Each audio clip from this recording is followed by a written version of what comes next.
Matsu, ingen bryr sig om tillbaka.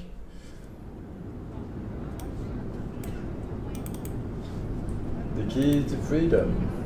There are places where history was written, yet hardly anyone knows them. One of these places is in the heart of Europe, in Reims. It is, of course, not the famous Gothic cathedral, but a hidden place, which for one night 80 years ago became the center of the world. A school, just an ordinary school. It is right here on Rue Franklin Roosevelt that in the late afternoon of May 6, 1945, an American army vehicle pulls up from which two German officers get out, who are immediately escorted into the school building. Colonel General Alfred Jodl and his adjutant Major Wilhelm Oxenius.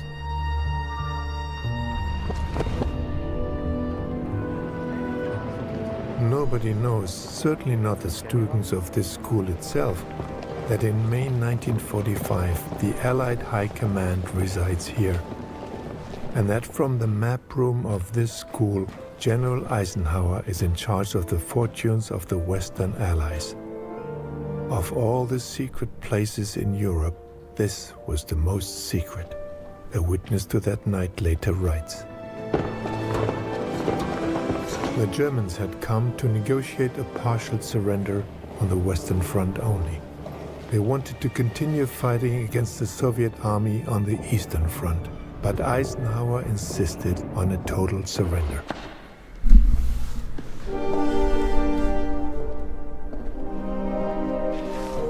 Finally, late in the night, at dawn on May 7th, 1945, at 2:41 a.m. exactly, the unconditional surrender of Hitler Germany is signed. It only comes into force the next day on May 8th. At the request of the Soviets, the document is signed once more in Berlin.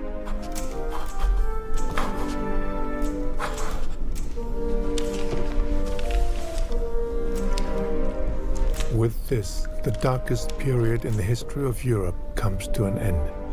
12 years of terror, 6 years of war, the Holocaust, the worst crimes the world has ever known, end here in a school in Reims.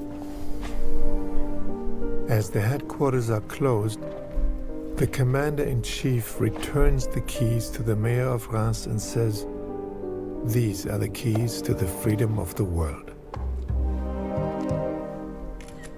I was very touched by the sight of these keys, even though now they're just keys in a small museum in a school, and the doors they opened are no longer there.